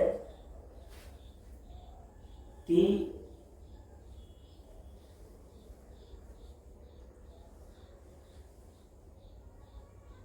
ईश्वर में अंतःकरण ईश्वर के सगुण स्वरूप में तो माननी पड़ती है। ईश्वर का जो निर्गुण स्वरूप है उसमें अंतःकरण नहीं होते हैं, यह भी माननी पड़ती है। अब ये जो ईश्वर में अंतःकरण होगा तो परिच्छिन्न हो जाएगा, ईश्वर में अंतःकरण या चित्त मानने की स्थिति, न मानने की स्थिति की शंका वेदांत की प्रक्रिया के एक वाक्य को लेकर के होती है। क्योंकि एक परिभाषा दी गई है शायद सूत्र संहिता में, यदि मेरा स्मरण ठीक है तो, उसमें लिखा गया, ईश्वर और जीव की परिभाषा लिखी गई है वेदांत प्रक्रिया में। इसलिए ये प्रश्न जो है ना, ईश्वर में अंतःकरण होते हैं कि नहीं होते हैं, ये वेदांत के परंपरा के विद्यार्थियों के पास होता है। वेदांत के विद्यार्थियों को ये शंका है, दूसरे प्रस्थान के विद्यार्थियों को ये शंकाएं उत्थापित नहीं होती। तो वेदांत की प्रक्रिया में एक जीव और ईश्वर की परिभाषा को परिभाषित करने वाला वाक्य आता है कि कारणोपाधि ईश्वर कार्योपाधि जीव। जो कार्य की उपाधि से उपहित चेतन है उसकी तो जीव संज्ञा हो जाती है, लेकिन कारण की उपाधि से जो उपहित चेतन है उसकी संज्ञा है ईश्वर। तो इसने कहा कि ठीक है भाई, आपने पहले जो समाधान के रूप में बतलाया, यदि ईश्वर के सगुण स्वरूप में आप समष्टि अंतःकरण ही सही, समष्टि चित्त ही सही, इसकी स्थिति को यदि नहीं मानेंगे तो फिर जो यह श्रुति वाक्य है, एको हम बहुश्याम तदैच्छत् स अकाम्यत्, इसकी संगति नहीं लग सकेगी। यदि इसके आधार पर ईश्वर में समष्टि चित्त और समष्टि अंतःकरण को आपने माना, तो फिर जो यहाँ पर वेदांत की प्रक्रिया में ये परिभाषा दी गई कि कार्योपाधि जीव, कार्योपाधि ईश्वर, कार्योपाधि जीव, इसकी संगति कैसे लगाएंगे? अब देखिए, इसकी संगति इस प्रकार से लगाई गई है हमारे आचार्यों के द्वारा, क्योंकि यहां पर जो शंका है ना इस वाक्य को लेकर के कि कारणोपाधि ईश्वर, कारण की उपाधि से उपहित चेतन का नाम है ईश्वर। तो कारण के रूप में कौन है? कारण के रूप में कौन है? मूल प्रकृति। अब कार्य के रूप में कौन है? मूल प्रकृति के विषम परिणाम से जितने भी सूक्ष्म और स्थूल महाभूत उत्पन्न हुए हैं, सबकी कार्य संज्ञा है। तो कार्य की संज्ञा कहां से कहां तक होगी? महातत्व से लेकर के स्थूल भूत पर्यंत जितने भी तत्वों की उत्पत्ति हुई है, इसकी कार्य संज्ञा है। जो उत्पन्न होता है उसको कार्य बोलते हैं। तो महातत्व से लेकर के स्थूल पंच महाभूत तक ये सब उत्पन्न हुए हैं, तो इसकी कार्य संज्ञा है। अब कार्य हो जाते हैं दो प्रकार के, एक है सूक्ष्म कार्य और दूसरा है स्थूल कार्य। जो सूक्ष्म तत्व है वो सूक्ष्म कार्य है, जो स्थूल तत्व है वो स्थूल कार्य है। लेकिन इन सब का कारण कौन है? त्रिगुणात्मक मूल प्रकृति। वेदांत प्रस्थान में माया, मूल प्रकृति सांख्य प्रस्थान में, और वेदांत प्रस्थान में मूल प्रकृति को ही माया कहा जाता है। सत्व रजस तमो गुणात्मिका मूल प्रकृति वा माया अस्ति। तो अब कारण के रूप में तो त्रिगुणात्मक मूल प्रकृति है, वा माया है। जब उसका विषम परिणाम होता है चित्त अधिष्ठित होकर वेदांत की प्रक्रिया में, तब सूक्ष्म और स्थूल महाभूतों की उत्पत्ति कार्य के रूप में होती है। यहां पर क्या बताया जा रहा है कि कारणोपाधि ईश्वर है। ईश्वर तो तब संज्ञा दी जाएगी जब सत्व रजस तमो गुणात्मिका जो मूल प्रकृति व माया जो गुणों की साम्यावस्था वाली है, वो कारण रूपा माया की उपाधि से उपहित चेतन का नाम ईश्वर है। और जब कारण रूपा मूल प्रकृति जो तीनों गुणों की साम्यावस्था है, यदि वो उपाधि कारण के कारण ईश्वर की संज्ञा है, तो मूल प्रकृति की अवस्था में, तीनों गुणों की साम्य अवस्था में, तो वहां तो किसी अन्य तत्व की सृष्टि ही नहीं हुई है, किसी अन्य तत्व की तो उत्पत्ति ही उस अवस्था में नहीं हुई है। क्योंकि जब तीनों गुणों की साम्य अवस्था बनी रहती है, जो मूल प्रकृति अपनी मूल अवस्था में रहती है, उस समय तो जीवन और सृष्टि का कोई तत्व भी उत्पन्न नहीं हुआ है। जब विषम परिणाम को प्राप्त होगा मूल प्रकृति, तभी तो जगत के अन्य तत्व उत्पन्न होंगे। जब जगत के अन्य तत्व उत्पन्न होंगे तब तो अंतःकरण की भी उत्पत्ति होगी। तो कारण के रूप में जो मूल प्रकृति है और उसी कारण की उपाधि से उपहित चेतन को ईश्वर कहा जाता है, तो कारण की अवस्था में तो अंतःकरण उत्पन्न ही नहीं हुआ है।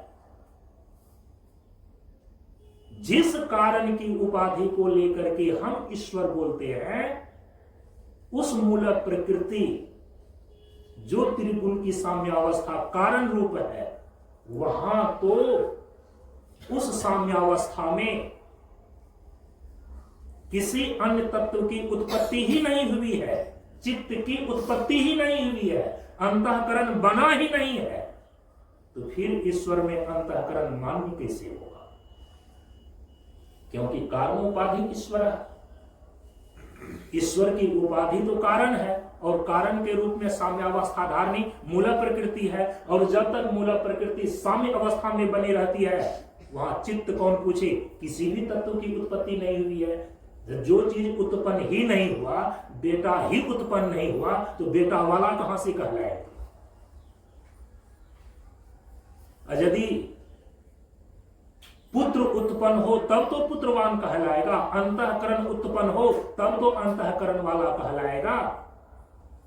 जिस कारण की उपाधि से उपहित होने पर चेतन की संज्ञा ईश्वर है, ईश्वर की संज्ञा तो कारण उपाधि को लेकर है, और कारण अवस्था में किसी कार्य की उत्पत्ति हुई नहीं है। ये चित्त अंतःकरण तो कार्य रूप है। और यदि मूल प्रकृति जो कारण रूप है, उससे जब कार्य रूप अन्य तत्वों की उत्पत्ति हो जाती है, पहले महातत्व की उत्पत्ति, फिर अहंकार तत्व की उत्पत्ति, फिर सूक्ष्म पंचमहाभूत की उत्पत्ति, फिर स्थूल पंचमहाभूत की उत्पत्ति। यदि कार्य रूप सूक्ष्म और स्थूल भूतों की उत्पत्ति हो गई, अब इन कार्य की उपाधि से उपहित होने पर चेतन की संज्ञा तो जीव हो जाती है, क्योंकि वाक्य क्या कह रहा है, कार्य उपाधि जीवा। तो कार्य की उपाधि से उपहित होने पर तो उसकी संज्ञा जीव हो जाती है, उसको ईश्वर नहीं बोलते हैं। कारण की उपाधि के लेकर के ईश्वर कहा जाता है, और कारण की अवस्था में तो चित्त की उत्पत्ति ही नहीं हुई है, कारण की अवस्था में तो अंतःकरण उत्पन्न ही नहीं हुआ है, तो फिर ईश्वर में अंतःकरण कैसे माना जाए। इसके उत्तर में दो बातें समझ करके रखनी चाहिए। तो ठीक है, यदि शास्त्र में कारणोपाधि ईश्वर, कार्योपाधि जीव इसी रूप में परिभाषित किया गया है, इसी परिभाषा को ध्यान में रखते हुए फिर यहां पर यह समझना चाहिए कि जैसा कि कुछ देर पहले मैंने बता करके आया, शास्त्र में संगति लगाने की एक शैली है। कई बार कारण की संज्ञा कार्य को प्राप्त हो जाती है, तो जो कारण प्रकृति है वैषम्य अवस्था को धारण करने पर जब कार्य के रूप में सूक्ष्म और स्थूल तत्वों की उत्पत्ति करने वाली हो जाती है, तो चूंकि त्रिगुणात्मक प्रकृति से ही सारे त्रिगुणात्मक कार्य उत्पन्न होते हैं, तो त्रिगुण को ही प्रकृति बोलते हैं। प्रकृति की संज्ञा कारण है, और कारण के गुण कार्य में तो चरितार्थ होते ही होते हैं, अनुसूत होते ही होते हैं। तो कई बार शास्त्रों में पंक्ति और संगति लगाने की यह शैली है कि कारण की संज्ञा कार्य को प्राप्त हो जाती है। ठीक है, उस कारण प्रकृति का प्रथम कार्य यह अंतःकरण है, प्रथम कार्य यह समष्टि चित्त है, जो ईश्वर का चित्त, ईश्वर का अंतःकरण बनता है।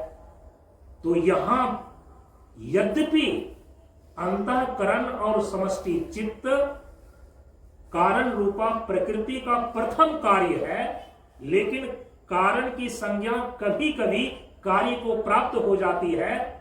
इस शैली और इस विधा का पालन करते हुए ईश्वर में अंतःकरण होते हैं, ईश्वर में चित्त होते हैं, इस बात को माना जा सकता है।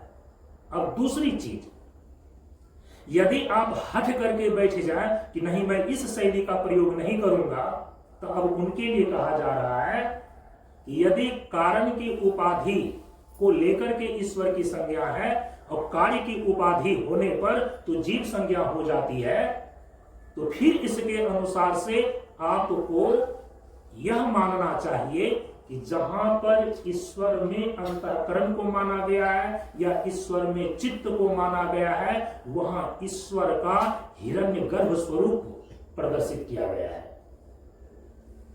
क्योंकि जो कारण की उपाधि से उपहित चेतन की संज्ञा है वो ईश्वर है, जो सूक्ष्म कार्य की उपाधि से उपहित चेतन है उसकी संज्ञा वेदांत में हिरण्यगर्भ है। तो यदि ईश्वर के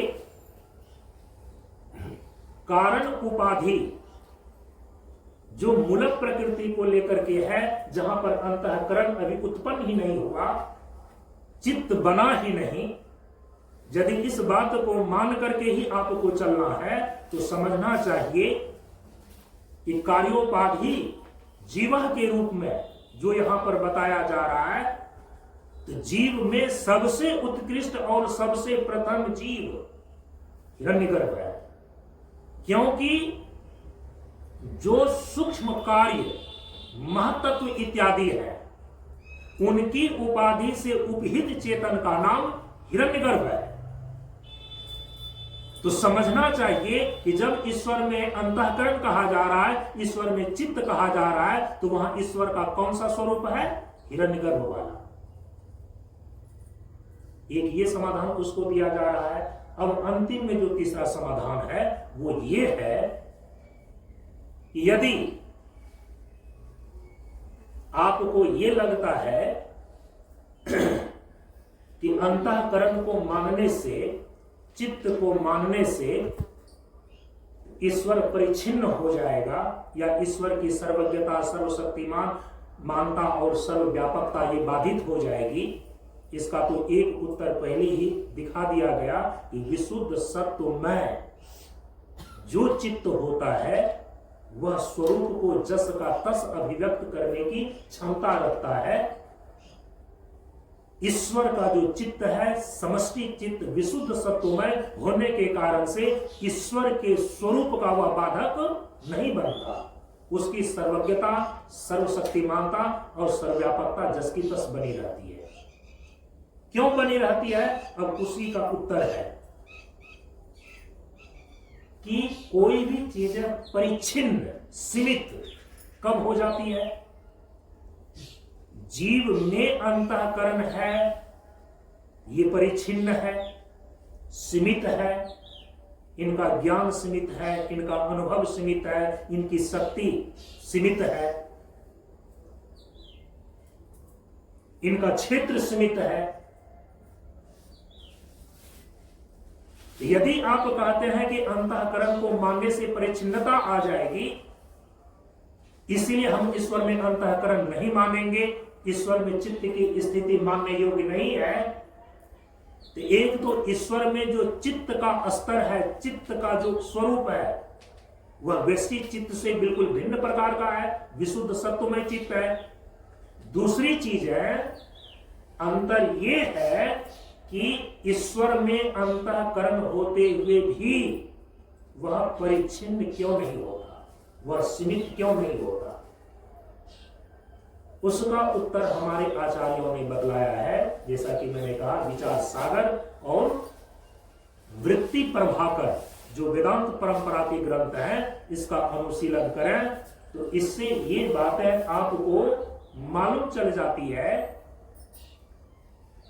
कि कोई भी चीजें परिच्छिन्न और सीमित तभी होती है जब हम उसके अभिमानी होते हैं। जीव के पास जो उनका व्यष्टि चित्त है, जीव के पास जो उनका व्यष्टि अंतःकरण है, यह जीव अपने अंतःकरण के अभिमान से अभिमानी बना हुआ है। लेकिन जो ईश्वर के पास चित्त है, ईश्वर के पास जो अंतःकरण है, ईश्वर अपने अंतःकरण का अभिमानी नहीं होता। किसी चीज का यदि आप अभिमान कर लेते हैं ना, उससे जुड़ करके आप वहीं तक सीमित हो जाते हैं। जैसे कि मैं आपको उदाहरण दे रहा हूं, जैसे ये जीव है, यह जीव जो है अपने भीतर के अंतःकरण से, अपनी बुद्धि से, अपने चित्त से, अपने मन से तदात्म्यापन्न करके, इसका अभिमानी होने के कारण से यह अपने व्यापक स्वरूप को, अपनी चित्त स्वरूपता को और अपने नित्य सत्य स्वरूपता को उस रूप में अनुभव नहीं कर पाता, उस रूप में नहीं देख पाता जिस रूप में यह यथार्थ में है। जैसे कि मैं, जो पुरुष तत्व भीतर बैठा हुआ है, जब यह शरीर का अभिमानी हो जाता है, शरीर से तादात्म्य उत्पन्न करके, तो ज्यों ही शरीर का अभिमानी हुआ, ज्यों ही मैं शरीर के साथ जुड़ जाता है, तो यह शरीर तो परिच्छिन्न है, यह शरीर तो सीमित है। ज्यों ही मैं, जो पुरुष तत्व चेतन आत्मा भीतर है, यह शरीर का अभिमानी हुआ, तो शरीर का अभिमान करते ही कि मैं शरीर वाला हूं, इस अभिमान के कारण से अब शरीर की जितनी स्थिति है वही सारी स्थिति मैं के रूप में जो चेतन तत्व आत्मा है वो अनुभव करने लगता है। उनकी भी वैसी स्थिति का अनुभव होने लगता है, जबकि यथार्थ में मैं तत्व के रूप में जो चेतन आत्मा है वैसा वो है नहीं। मैं चेतन तत्व पुरुष आत्मा जब इस शरीर का अभिमान कर लेता है, तब यह अनुभव करने लगता है कि मैं यहां हूं, मैं वहां नहीं हूं। सीमित हो गया देश को लेकर के, क्योंकि शरीर यहां पर है और वहां पर शरीर नहीं है। तो जो कह रहा है कि मैं यहां पर हूं, मतलब अभी यहां पर 50 आश्रम में, और मैं वहां पर नहीं हूं, कहां पर? घर में। तो किसको लेकर के कह रहा है? अरे आपका शरीर अभी यहां आश्रम में है, आपका शरीर घर में नहीं है, लेकिन आप क्या कहते हैं कि मैं यहां पर हूं, मैं अपने घर पर नहीं हूं। तो इसका मतलब है कि जो मैं चेतन तत्व पुरुष आत्मा है, वह जब इस शरीर के साथ अपने अभिमान को जोड़ लेता है, तो चूंकि शरीर परिच्छिन्न है, वह तो किसी एक देश में ही स्थित रहेगा एक समय में। तो शरीर परिच्छिन्न है, तो इसकी परिच्छिन्नता का आरोप जो मैं तत्व के रूप में भीतर बैठा हुआ चेतन आत्मा पुरुष है, यदि उनके यथार्थ स्वरूप का परिज्ञान आप तत्वदर्शी महापुरुषों के मार्गदर्शन में देखेंगे, शास्त्रों में पढ़ेंगे, तो मैं तो विभू है, चेतन आत्मा तो विभू है, परम विभू सद ज्ञान जी का जीवन हो गए ज्ञान। लेकिन विभूता का अनुभव क्यों नहीं हो रहा है? क्योंकि वह जो चेतन तत्व जिसकी मैं के रूप में अभी अनुभूति हो रही है, इसका अभिमान शरीर के साथ जुड़ गया है, और ज्यों ही शरीर के साथ जुड़ा ये परिच्छिन्न हो गया, क्योंकि शरीर परिच्छिन्न है। तो अनुभव होने लगा कि मैं यहां हूं, मैं वहां नहीं हूं। मैं की अनुभूति होने लगी कि मैं यहां हूं, मैं वहां नहीं हूं। क्यों ऐसा अनुभव हुआ? क्योंकि मैंने अपना अभिमान जोड़ लिया शरीर के साथ। चूंकि शरीर यहां है, शरीर वहां नहीं है। अब दूसरी अनुभूति क्या करते हैं परिच्छिन्नता को लेकर?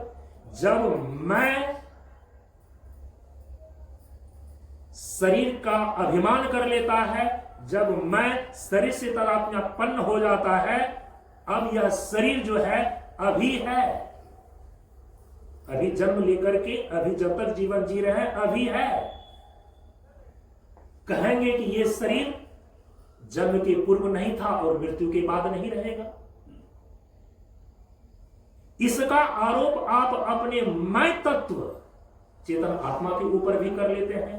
तो ये जो मैं में परिच्छन्नता आ गई कि मैं अभी हूं, पहले नहीं था, बाद में नहीं रहूंगा, तो ये आप मैं तत्व चेतन आत्मा के यथार्थ स्वरूप को लेकर के बोल रहे हैं या शरीर को लेकर बोल रहे हैं। लेकिन अनुभूति तो हो रही है मैं में। मैंने ऐसी अनुभूति क्यों हो रही है? क्योंकि ये मैंने अभिमान कर लिया शरीर के साथ। चूंकि शरीर अभी है, बाद में नहीं रहेगा, पहले नहीं था, इसीलिए कहते हैं कि मैं अभी हूं, पहले नहीं था और बाद में नहीं रहूंगा। ये परिच्छिन्नता आ जाती है। शरीर से ज्यों ही मैं का अभिमान जुड़ा, त्यों ही तीसरी प्रकार की ये आप अनुभूति करते हैं कि मैं ये हूं और ये नहीं हूं, मैं स्त्री हूं, मैं पुरुष नहीं हूं, मैं पुरुष हूं, मैं स्त्री नहीं हूं, मैं मनुष्य हूं, मैं पशु नहीं हूं, मैं पशु हूं, मैं मनुष्य नहीं हूं। मैं ये जो वस्तु की परिच्छिन्नता हो जाती है कि ये मैं हूं और ये नहीं हूं, यह जो सीमित दायरे में वस्तुअंतर हो जाता है, यह तभी होता है जब मैं का अभिमान शरीर के साथ जुड़ता है। तो इससे यह स्पष्ट हो जाता है जिसका हम अभिमानी होते हैं वहीं तक हम सीमित रह जाते हैं। जो मेरा वास्तविक स्वरूप होता है यदि वह व्यापक भी है तो उसकी व्यापकता बाधित हो जाती है, व्यापक स्वरूप का अनुभव नहीं हो पाता। और इस व्यापक स्वरूप का अनुभव होने में बाधक कौन बना? अभिमान। जो ही आपने अंतःकरण से अभिमान कर लिया, जो ही आपने देह से अभिमान कर लिया, तो चूंकि अंतःकरण परिच्छिन्न है, सीमित है, यह देह भी परिच्छिन्न है, सीमित है। जैसे ही आपने मैं को देह के साथ जोड़ दिया, जैसे ही मैं को अंतःकरण के साथ जोड़ दिया और अभिमानी हो गए, तो आप तो शरीर तक सीमित हो गए, आप तो अंतःकरण तक सीमित हो गए। इसीलिए ईश्वर में अंतःकरण को मानने से उसमें परिच्छिन्नता तब आएगी जब ईश्वर अपने अंतःकरण का अभिमानी होगा, जीव की भांति। समझ रहे हैं इस चीज को? यदि केवल यही शंकाएं हैं, यही आपत्तियां हैं कि यदि ईश्वर में अंतःकरण को मानेंगे तो ईश्वर परिच्छिन्न हो जाएगा, तो इसका उत्तर यह है कि ईश्वर में अंतःकरण होते हुए भी ईश्वर परिच्छिन्न नहीं होगा। क्यों नहीं होगा? क्योंकि ईश्वर अपने समष्टि उपाधि, अपने समष्टि चित्त, अपने समष्टि अंतःकरण का अभिमानी नहीं होता है। चित्त के पास जो अंतःकरण है, चित्त के पास जो उनका देह है, यह जीव अपने चित्त का, अपने अंतःकरण का, अपने देह का अभिमानी होता है, इसलिए परिच्छिन्न हो जाता है, इसमें परिच्छिन्नता आ जाती है। जबकि यथार्थ रूप में तो जीव का स्वरूप ब्रह्म ही है, वो तो परम विभु है। लेकिन अंतःकरण से और देह से तादात्म्यपन्न होने के कारण से, इसका अभिमानी होने के कारण से ये अपने आप को परिच्छिन्न महसूस करने लगता है। देशगत परिच्छिन्नता, कालकृत परिच्छिन्नता और वस्तुकृत परिच्छिन्नता इस जीव के अनुभव में आ जाता है, अभिमान के कारण से, तादात्म्यपत्ति के कारण से। लेकिन ईश्वर में जो समष्टि चित्त है, ईश्वर का जो समष्टि अंतःकरण है, वो तादात्म्यपत्ति नहीं करता। ईश्वर अपने समष्टि अंतःकरण, अपने समष्टि चित्त, अपने समष्टि उपाधि का अभिमानी नहीं होता। और यदि अभिमानी नहीं हुआ तो फिर वह परिच्छिन्न भी नहीं होगा। इस प्रकार से ईश्वर में अंतःकरण और चित्त को मानने के स्थिति को लेकर के जो ये समाधान हो सकता है, इस पर हम लोगों ने थोड़ा सा विचार किया। और चूंकि ये तो समझे दर्शन के विद्यार्थियों के लिए, खास करके यदि वह योग, सांख्य और वेदांत दर्शन के विद्यार्थी हों, तो उनके सामने ये हमेशा प्रश्न आकर के खड़ा हो जाता है कि यदि समष्टि चित्त की स्थिति अंतःकरण के रूप में ईश्वर में भी मानते हैं, तो फिर तो कार्योपाधि जीव, कारणोपाधि ईश्वर। तो चित्त अंतःकरण कार्य रूप होने के कारण से इससे उपहित चेतन तो जीव कहलाता है। ईश्वर तो कारण की उपाधि को लेकर के है, और जो कारण के रूप में मूल प्रकृति है, तो मूल प्रकृति तो तीनों गुणों की साम्य अवस्था का नाम है, और तीनों गुणों की साम्य अवस्था में तो अंतःकरण निर्मित ही नहीं है, अंतःकरण उत्पन्न ही नहीं होता। जब अंतःकरण उत्पन्न ही नहीं हुआ है तो फिर ईश्वर में अंतःकरण कैसे माना जा सकता है? ईश्वर में अंतःकरण होते हुए भी ईश्वर अपने अंतःकरण का अभिमानी नहीं होता, इसलिए ईश्वर में अंतःकरण मानने से भी ईश्वर में परिच्छिन्नता नहीं आती। इसी तथ्य को लालित्य भाषा में गोस्वामी तुलसीदास जी महाराज ने इसलिए रामचरितमानस में लिख दिया कि पग बिनु सुनई मैं पग बिनु चलई सुनई बिनु काना, कर बिनु करई करम विधि नाना। ईश्वर के पैर नहीं है, लेकिन फिर भी वे सबसे ज्यादा तेज चलते हैं। ईश्वर को पुकारो तो दौड़े दौड़े चले आते हैं। पग बिनु चलई सुनई बिनु काना। ईश्वर में कान नहीं है, ईश्वर के कान नहीं है, लेकिन चींटी के पग पायल बाजे वह भी साहब सुनता है। सुनई बिनु काना, वे सब कुछ सुन लेते हैं। कर बिनु करई करम विधि नाना।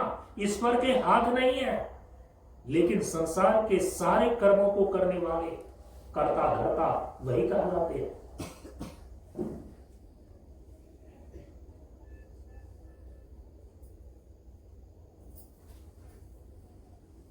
आनंद रहित सकल रस भोगी, बिन बानी बक्ता बरी। ईश्वर का स्वरूप कभी बाधित नहीं होता। वे तो अपने आनंद स्वरूप में ही हमेशा स्थित रहते हैं, क्योंकि वे आनंद सिंधु है। आनंद रहित लेकिन सकल रस भोगी। सारे रसों के भोक्ता बन जाते हैं। बिन वाणी वक्ता बर योगी। उनकी वाणी नहीं है, लेकिन उससे बड़ा कोई वक्ता इस दुनिया में नहीं हुआ। आखिर जो ये लालित्य भाषा का प्रयोग गोस्वामी तुलसीदास जी महाराज ने किया है ईश्वर के स्वरूप को समझाने में, इसकी संगति आप कैसे लगाएंगे?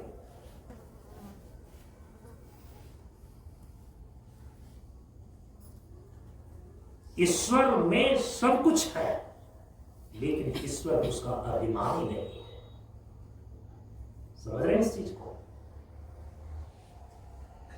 वे सभी हाथों से काम कर रहे हैं, लेकिन मैं हाथों से काम कर रहा हूं ये करने का वे अभिमानी नहीं होते। हम जीव जो है ना, अपने अज्ञानता के कारण से कर्ता अहम इति मन्यते, मैं ही करता हूं, मैं ही करने वाला हूं, इस प्रकार का जो ही अभिमान कर लेते हैं, उसी कर्म का फल फिर भोगने के लिए हमें विवश होना पड़ता है। कर बिनु करई कर्म विधि नाना। ईश्वर तो सारे कर्मों के अध्यक्ष है, उनकी अध्यक्षता में सारे कर्म संपादित होते हैं। ईश्वर यदि नहीं सुनते, ईश्वर यदि कर्म फलदाता नहीं होते, फिर ईश्वर की इतनी महिमा और प्रतिष्ठा हमारे शास्त्रों में क्यों गाई जाती है? इसीलिए ईश्वर में ये सारे चीज होते हुए भी ईश्वर इसके अभिमानी चेतन नहीं है। इसीलिए ईश्वर इन सारे चीजों का अधिष्ठाता होते हुए इसका अभिमानी न होने के कारण से इनका ये प्रयोग तो करते हैं, इनके प्रयोक्ता तो कहलाते हैं, लेकिन इसके भोक्ता नहीं कहे जाते। इनके इस उपाधि को लेकर के इसकी परिच्छिन्नता नहीं होती। इस पर बार बार मनन करना चाहिए, बार बार चिंतन करना चाहिए, ये सारी बातें समझ में आती है। तो ईश्वर के पास जो चित्त होते हैं वो समष्टि चित्त है, विशुद्ध सत्व में चित्त है। लेकिन एक एक जीव को जो अंतःकरण के रूप में चित्त है, यह व्यष्टि चित्त है और इसको सत्व चित्त बोलते हैं। व्यष्टि चित्त जो जीवों को प्राप्त है, सत्व चित्त इसकी संख्या अनेक है, क्योंकि जीव अनेक है। जीव अनेक एक श्रीकंता, जीव अनेक है, तो व्यष्टि चित्त की संख्या भी अनेक है। यह मलिन सत्व वाला है, लेकिन जो ईश्वर का चित्त है, ईश्वर का अंतःकरण है, जिसमें संपूर्ण जीवों के कर्मफल की व्यवस्था का सर्वज्ञता, सर्वशक्तिमानता और सर्वव्यापकता, ये लक्षण होते हैं समष्टि चित्त के कारण से। ये समष्टि चित्त बिल्कुल एक है, क्योंकि ईश्वर एक है। या कहें कि समष्टि चित्त एक है, समष्टि उपाधि एक है, उससे उपहित जो चेतन होगा ईश्वर, वो एक होंगे। चूंकि समष्टि चित्त ईश्वर की उपाधि है, ईश्वर का अंतःकरण है, इसीलिए समष्टि चित्त एक है और यह विशुद्ध सत्व है। तो चित्त के इस द्विविध स्वरूप को ध्यान में रख करके फिर कल जो है आगे की कक्षा में चित्त की वृत्ति के स्वरूप पर विचार करके और फिर इस कक्षा को कल विराम भी देंगे। देखिए कल कौन कौन सी बातें हो पाती है। ओम